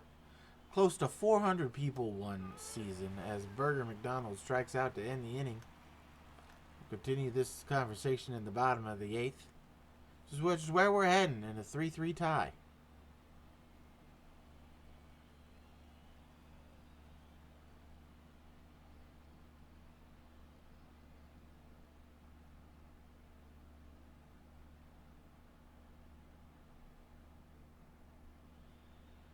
Bring up Tyler O'Neill, who was 0 for 2 today with a sac flies last time up. But anyway, continue the conversation.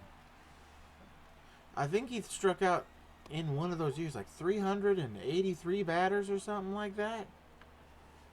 I have to look up the stats. Let's see if we can get the stat guys on the horn.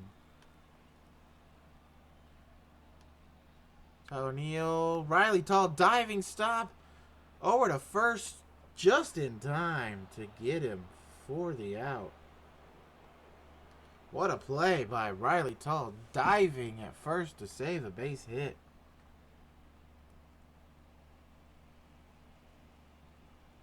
Let's see here. We got our guys. I was a little off. It was 372 in 2001, they're telling me. With Arizona. Still a lot of strikeouts. 372. And to help the Diamondbacks win a World Series in their, like, what, 4th season as an expansion team? Like, I mean, I know Curt Schilling was there too, and Curt Schilling was really good. Former Red Sox, by the way, as Yoshida is down 0-2. But just that level of dominance from Randy to help Arizona Diamondbacks win a World Series in their first 4 or 5 years as a team. And not only that, but in that World Series against the Yankees, to pitch 8 innings as Yoshida is called safe. They might want to take a look at that, and we see there our coach is. Told him, hold up, let's see replay from the broadcast booth. And oh yeah, Yoshida's out. Challenge that, coach. But in that series, goes, I think, 7-8 innings in Game 6 to help the Diamondbacks win that game to force a Game 7, and then the next day in Game 7 comes out and pitches another inning or two to help them win the World Series. Although Craig Counsell with that hit, or Luis Gonzalez, Luis Garcia is the pitcher for the Red Sox. Luis Gonzalez gets that base hit, I believe. It's either him or Craig Counsell. It was one of the two that had the weird stances. He hit off Mariano Rivera to win the game. It was just beautiful. And I know that's not really how I started this conversation, but in my eyes, I think Randy Johnson's the greatest pitcher of all time. No discredit to Nolan Ryan, who has the most strikeouts, most wins, most no-hitters thrown as well. He threw like 7 of them as Casas strikes out to end the inning. But yeah, to me, Randy Johnson, greatest pitcher of all time. We go to the top of the 9th. We are still tied 3-3. Let's see if we can do something. We will bring in pitch hitting is Blake Sabal. So keep in Luis Garcia. So he'll be playing third over there now for Castro. As Sabal is going to immediately impact this game with a base hit. Bring him in, first pitch swinging. We got a runner on here in the 9th.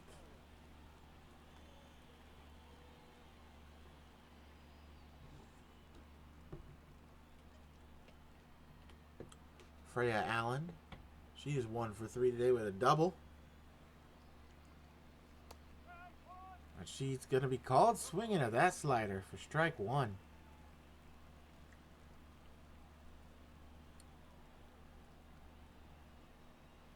See what happened here. Garcia, slider again, even further in the Hall of Famer pitch on the second pitch at the at-bat. Those 3 sliders in a row. Freya, this time wise to it. Takes it for a ball.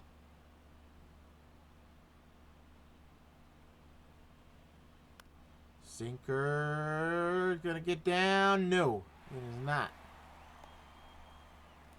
Center fielder catches it. Our out number 1. Bring in Tyler Soderstrom. It's 1 for 2 today with a RBI double and a walk. See there, 351 hitting against lefties, 210 against righties.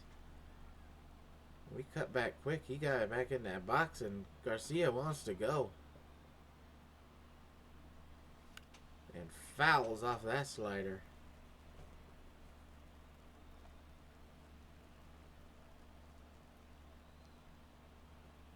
Tyler quickly down 0-2. And quickly down to the bench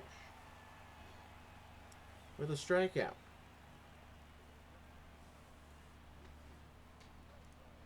Alice Bowles. She's 1 for 3 today. Got that hit streak up to 10 last at bat with a base hit down the line. She takes that slider for a strike. That's just catching the zone, it looks like, on our tracker. That one's not, but she's going to swing and go quickly down 0-2.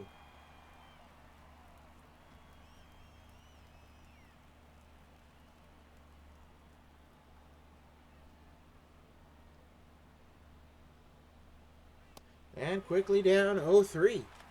So nothing doing after the leadoff base hit here in the top of the ninth. We go to the bottom half. Bottom of the order coming up for the Red Sox.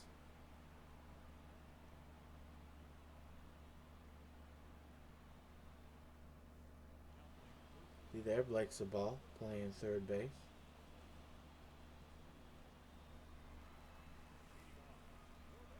Connor Wong. He's up to bat, and he's going to intentionally walk Connor Wong to get to the lefties here.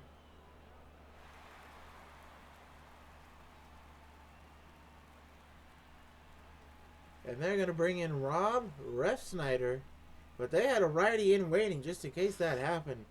So they will bring in Kyle Nicholas, our own flame-throwing righty.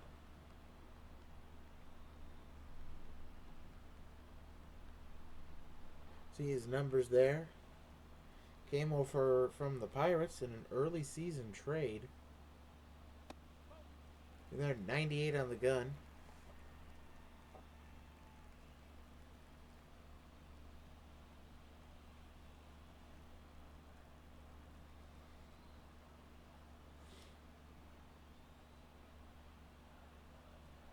As Rob Refsnyder, base hit to left field. So they tried to intentional walk to get to the lefties. They bring in a righty pitch hitter, and they bring in a righty pitcher just in case that happened. And now there are 2 on with no outs here in the bottom of the ninth. Red Sox fans are standing up. Manuel Valdez, he is 0 for 3 today. Takes that curveball for a strike. But just because you have no hits today doesn't mean you can't do anything. And we're hoping he can't do anything. So he's going to take that for a ball. Okay. That has been called a strike several times on us today. That's right on the zone, Blue. And he's going to get a base hit into left field. Freya doesn't have the arm that most outfielders do, and she can't get it there in time. Red Sox walk it off here in the bottom of the ninth. The intentional walk comes back and bites us. You see there, them pointing at the camera. They're all on the field quick. Kyle Nicholas still out there. I don't know why. That would have been in the dugout. He's just right there. I think I jinxed it when I said we don't want him to do nothing, and he said, watch this. And it's an RBI base hit to walk us off. It was a hard-fought game, but after that third run scored, apparently the offense just shut down. Maybe I was right. Maybe Carlos Hernandez needs to throw complete game shutouts with no strikeouts. Because last time we won, this time he got some strikeouts, we lost. But that's just the way baseball goes. Also, errors did not help today. Brandon Belt error on the double play attempt cost us 2 runs. While granted, 1 run is the difference in this one. But that'll do it for us here on the broadcast today. I hope you enjoyed. We hope to see you next time out here cheering on our Roosters at home. We'll see you next time. Goodbye, folks.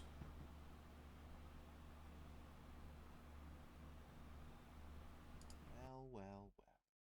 Another game recorded, another loss, and another one that potentially could have been not a loss if it weren't for errors.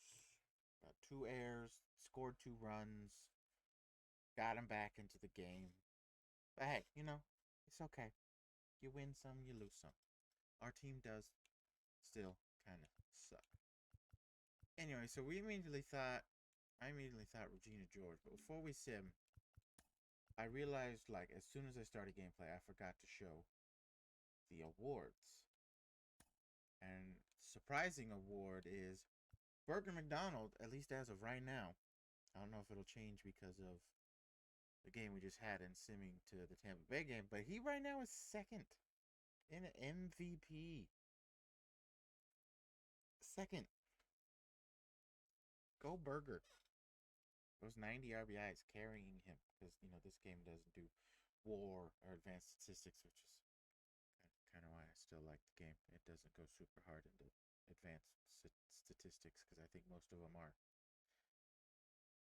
bad. But he's number 2. Surprising. No Cy Young, of course. Although we see Darryl Ramsey dropped out. Burger McDonald also 3rd in batting title. Leading Rookie of the Year right now. 3rd in a Hank Aaron Award. Don't really have any Gold Glovers looking to win right now. Except for Freya. She's in the running for center field. Behind Dalton Varsho. She's out there killing it. No DH Silver Slugger. Surprising because even though she doesn't have as many home runs or RBIs as them, Alice Bowles is killing the game, average wise. She's just a good all around hitter. Surprising she's not at least in the top 3. No catcher, no first base, no second. Which kind of sucks because if Joanna Becker, what's going on right now? If Joanna Becker didn't get hurt, I think she could be beating Colt Keith right now, at least for be in the running. But she got hurt, sadly. No one there. No one there. Although even if Riley Tall didn't get hurt, I don't know if she would be competing anywhere. She might be close to Devers, and definitely I think better than Ernie Clement here. But I don't think she'd be anywhere near Jose Ramirez. I think she could be fighting for maybe runner-up or 3rd place in Silver Slugging for 3rd base. But right now, I don't think anybody beats Jose Ramirez. Yeah, not even 3rd baseman over here in the National League beat Jose Ramirez. Shortstop Burger McDonald is 2nd. Probably not going to beat Bobby Witt, though, as of right now. But it's close because he's also 2nd in MVP. And outfield, we don't got nobody. We don't got anybody. Okay, let's sim to our game. We don't care. We do take one in Boston with Carly Spears. She's just, again, proving to be our rock in the rotation. And we skipped out on the White Sox series in Chicago. We're adding another game to the gameplay. We're going to do Carly Spears for its former Houston Astro, who we got rid of, to make this team. Put him on the White Sox. We're going to do it at home. We're going to add another home game because I've been thinking specifically, at least this season, we've done a lot of home games away games, and not very many home games. Next season and further on, I'm gonna still try to do mostly home game or away games, but I'm gonna add more home games. Just look at pitching matchups and actually be because we're gonna have potentially a lot of debuts next year. Depending on if we're home or away, Jackson Jobe will probably be the first game of next season we record. If we bring up Drew Shea, maybe, because I mean, right now in the minors he's killing it, but it is Double A. But if we need him, if someone gets injured, like spring training, we will definitely do him if we need to bring him up. Gina George, while she is leading our team in pitching war, I might send her down for next season just to. Unless she hits 70 overall, then I might keep her, which she's might do. She might hit 70 overall. Then I'll keep her. But, we'll definitely do probably first game of next season would be Jackson Jobe. We'll definitely have also, maybe some new guys because I'm looking and I like Kyle Manzardo a lot. But I like to have left, right, or switch in the left-handed hitting position. And right now it's kind of left, left, left, even though Freya can switch hit. So I might go with a righty first baseman. I might make a trade in the offseason. Because I definitely want to keep Tyler Soderstrom. I definitely want to keep him. He's been doing good. I mean, we got him 64 overall. Transition him back to catcher. He went to 68. He jumped up 4 there. Plus, he's added on another 2 to his overall by playing. So, he stays. I want to keep Speedy McDaniel in the outfield. I like him there. I like him with the platoon of Nick Senzel. I definitely keeping Rodolfo.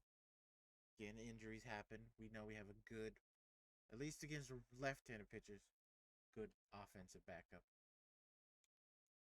So I think maybe I might trade Manzardo and someone else for a better first baseman, a young right-handed hitting first baseman. I don't know who that would be right now. Just looking at teams. I mean, maybe a change of scenery could help him. A more offensive-friendly park. Yokenzie Noel. I didn't get him.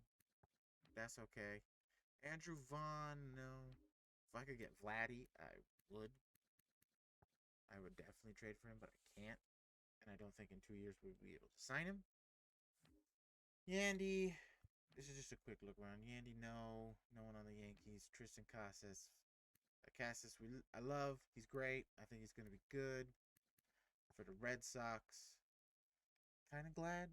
Even though I'm also a Mariners fan because I live up here in Washington. Even though I'm kind of sad the Mariners didn't get him, I'm also kind of glad Tristan Casas is going to probably stay on the Red Sox because I know they want to try Rafi at first because, defensively he hasn't been great these years at third. But I think if you can find someone to take, even though I like him as a hitter, if you can find someone to take Masataka, like say, screw it. Just like the Angels are trying something. They're always trying something. I feel like the Angels in real life would take Masataka. You get him, then you switch Devers to DH, and then you can play. And then I feel like you could play for Boston. You could maybe see if Marcelo Meyer can be your third baseman, or maybe Trevor Story. I know it says on here Bobby Dahlbeck can play third base, so maybe you try him again. I personally like Bobby Dahlbeck as a Red Sox fan, but that would be my take in real life. I don't know what I'm talking about real life. We're in a fantasy world, but I'm just saying real life. I would love to see the Red Sox again. Like I said, Angels will feel like we'll try anything just to try things. I say see if we can get Masataka to the Angels or even the Athletics because they're surprisingly buying more than a team that could win the division in the Mariners. So maybe try to send him there too. Maybe try to get Austin Adams, a good relief pitcher or something, and still put Devers at DH because, Devers bat is incredible. Not his defense, though. Anyway, Ryan Mountcastle, they have him in the minors.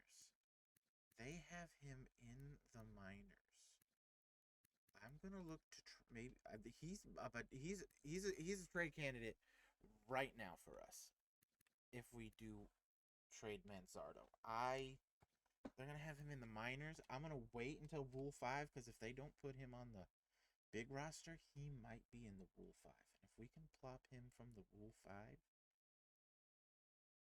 that'd be dope. I don't think he will, but we're gonna probably wait for then.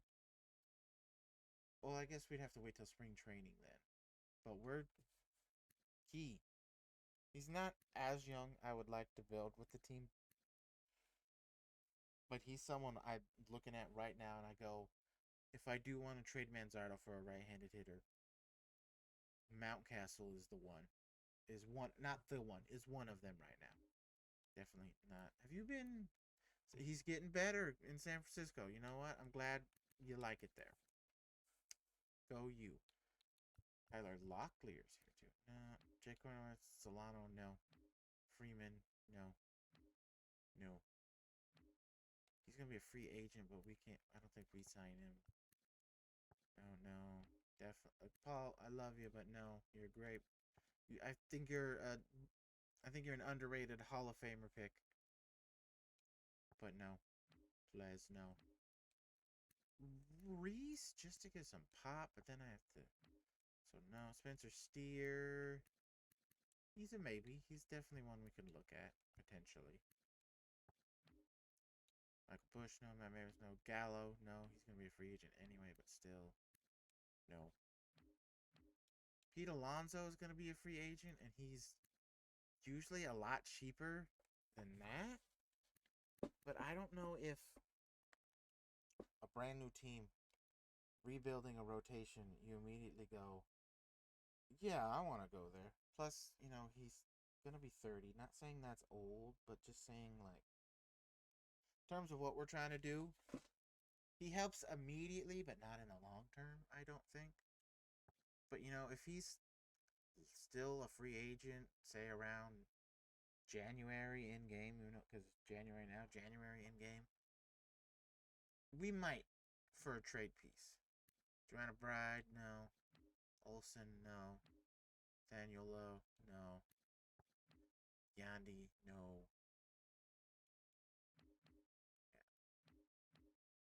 No. No. Nolan Shanuel, no. That's us. So really, we're only looking at really 2 players potentially now, or 3. Maybe free agent if stuff doesn't work out.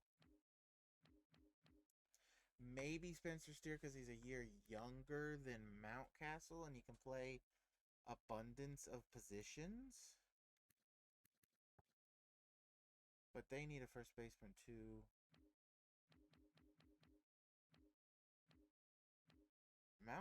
Because Ryan O'Hearn is right there, and it might be it's Mountcastle, Steer, Alonso. That's what we're looking at. But right now, we are gonna end the video.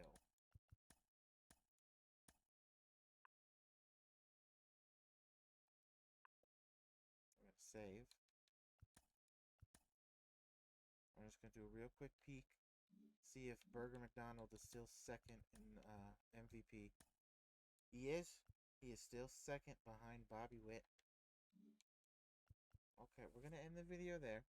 I hope y'all enjoyed. It's a bit of a long one. I don't know how much of cutting and editing things out is gonna make this video shorter.